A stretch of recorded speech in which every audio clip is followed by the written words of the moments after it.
In the northeastern New Territories of Hong Kong, there's a road called Bright's Pool Road.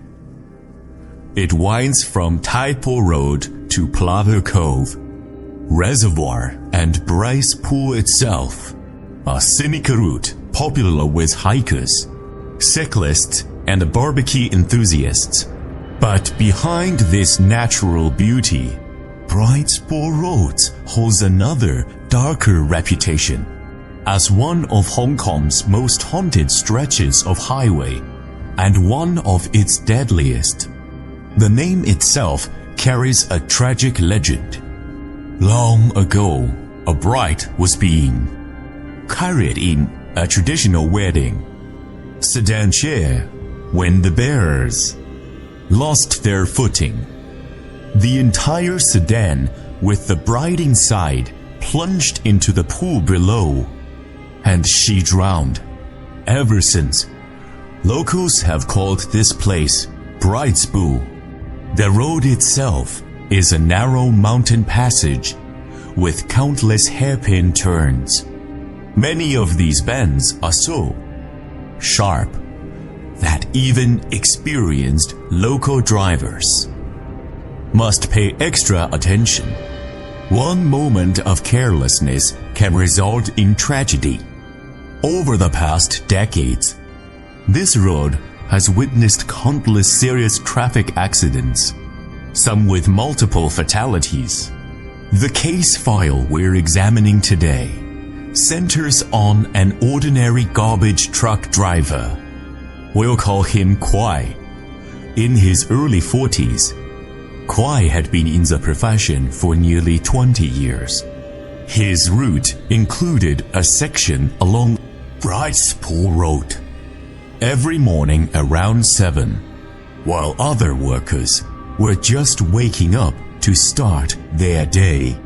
Kwai would already be driving his heavy garbage truck along this mountain road, working until dusk. At first, Kwai was cautious about the road's terrifying reputation.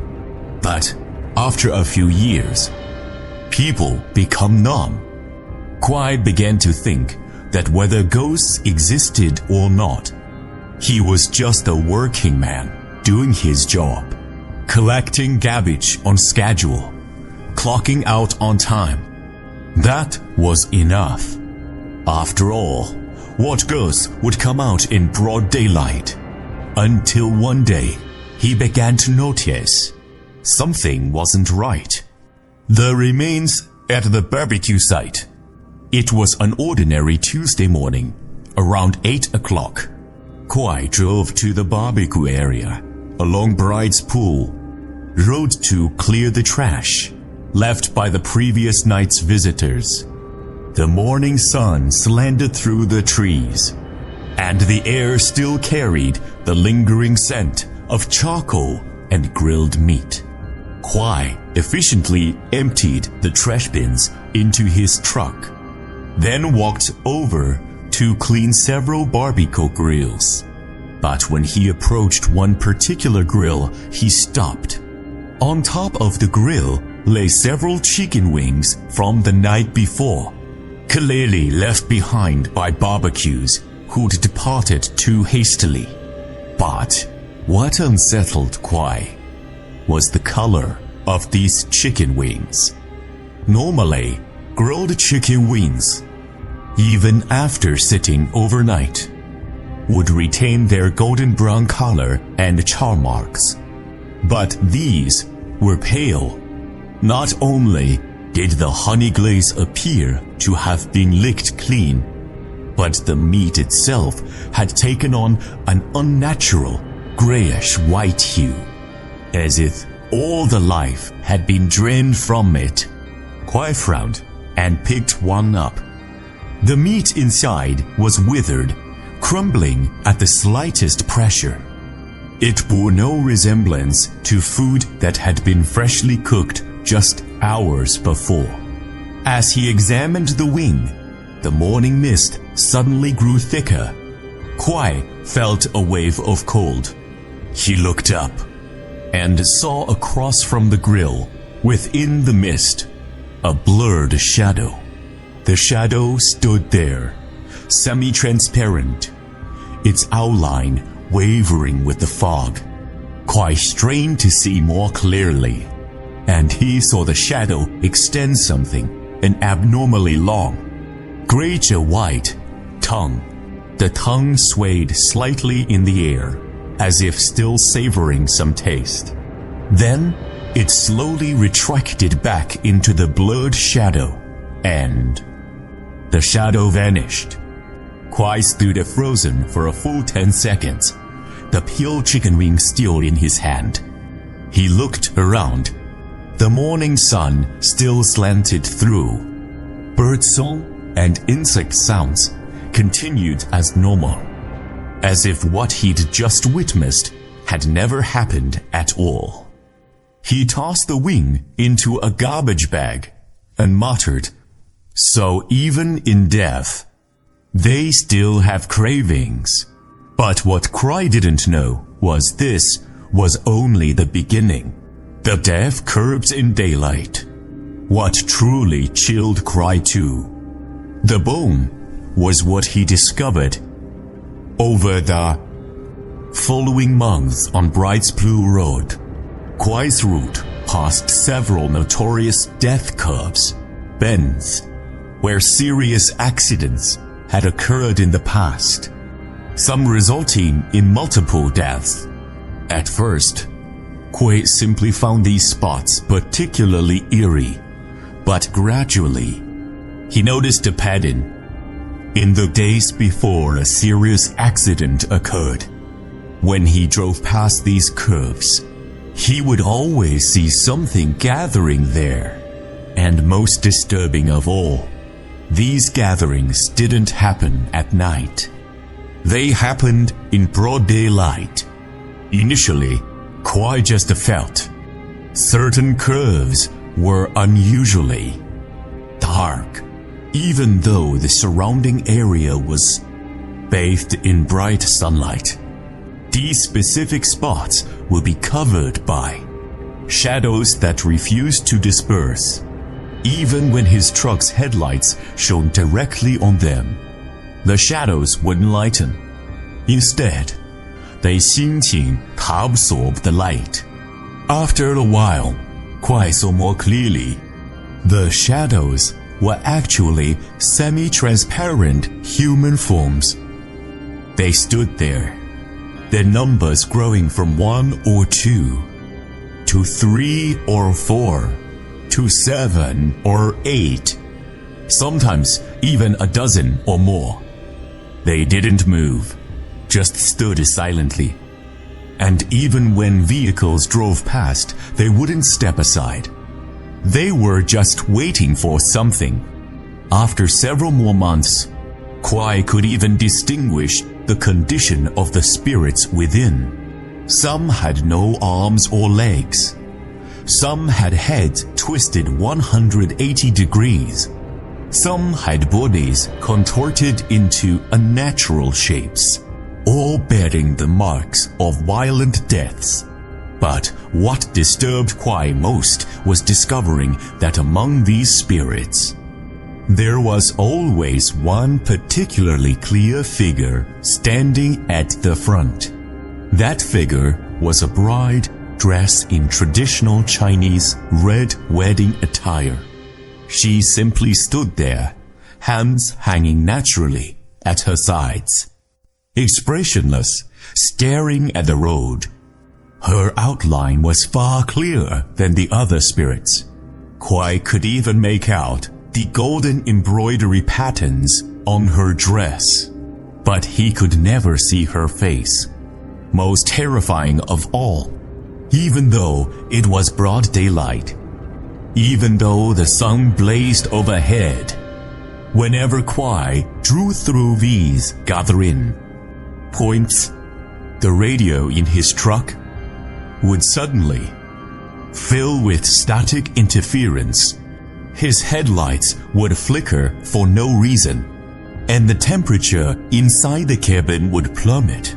Even in summer, Kwai would feel a chill rising from deep within. And most disturbing, within a few days of Kwai witnessing these gatherings, an accident would invariably occur at that exact location. Sometimes, a motorcycle would lose control. Sometimes, a car would crash into a tree. Some accidents even involved tour buses plunging off the mountainside. Kwai began to understand. These spirits gathering wasn't coincidence. They were waiting for a substitute. In some East Asian folklore, it's believed that spirits of those who die tragically are trapped. To be reincarnated, they must find another soul to take their place. They are looking for a substitute. Even in daylight, they would not leave. The decision at dusk. One evening, as Kwai prepared to finish his shift, it was a Friday, and he saw the spirits gathered in unprecedented numbers. At one of Bridespur Road's most treacherous curves, he counted over 20 semi-transparent figures clustered densely in the middle of the road. The setting sun bathed the entire mountain road in crimson gold. But that curve remained a patch of shadow, like a black hole absorbing all light. And the bride in red wedding dress still stood at the front. Her face remained obscured, but in the glow of the setting sun, Kwai saw. Her lips curved slightly upward. Kwai slammed on the brakes. He sat in the cabin, gripping the steering wheel, cold sweat beading on his forehead. He knew something terrible would happen soon, and judging by the number of spirits gathered, the casualties wouldn't be few. In that moment, a thought flashed through Kwai's mind. He could park his garbage truck sideways across the road, block the road, prevent vehicles from passing, and stop the accident from happening. But then, what? Get arrested? Lose his job? Face complaints from other drivers for blocking the road? How would he explain that he saw ghosts in broad daylight? That he saw 20-some spirits standing there? Who would believe him? Kwai looked in his rearview mirror. The setting sun painted everything crimson gold, but that curve remained a patch of shadow. The bride spirit. She still stood there, expressionless. But that smile on her lips grew more pronounced, as if she knew Kwai wouldn't do anything, couldn't do anything. In the end, Kwai drove away. The next morning, he saw on the news that a fatal accident had occurred. A 7-seater van lost control around 6 in the evening. At that very curve, crossed into oncoming traffic and collided head-on with a private car. 5 people across both vehicles died instantly. Kwai watched the television footage, saw both cars mangled beyond recognition. Firefighters and paramedics dealing with the aftermath. He suddenly felt like an accomplice. This incident became an indelible shadow and guilt in his heart. In the days that followed, Kwai continued to clock in every morning at 7, driving his garbage truck along Bridespur Road. He continued to see the spirits gathering, continued to see the bride in red dress standing at the front, continued to see accident reports on the news days later. He slowly understood. These spirits, Gavare, claiming their spots. waiting for the next substitute to arrive before they could be reincarnated. And that bride, she must be their leader, forever standing at the front, forever waiting. Kuai once told his colleagues what he'd seen, but no one believed him. Some laughed at him. Seeing ghosts in broad daylight? Are you working yourself blind? Others suggested heat stroke, told him to see a doctor. Gradually, Kras stopped talking about it, stopped trying to prevent anything. He simply continued doing his job, collecting garbage on schedule, cleaning the barbecue sites, and then leaving on time.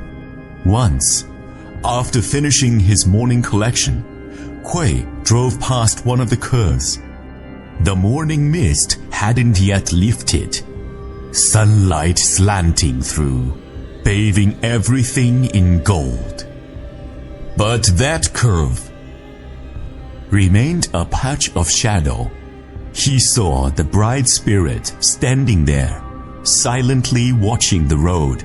Kuai didn't stop. He kept driving. But as he passed the spirit, he said quietly, "So there's competition among the living, and there's competition among the dead. And I'm just someone who shows up on schedule to clean their battlefield. A body collector. This is case file number NT2026003, the complete record of the Brights Pool Road garbage truck driver incident.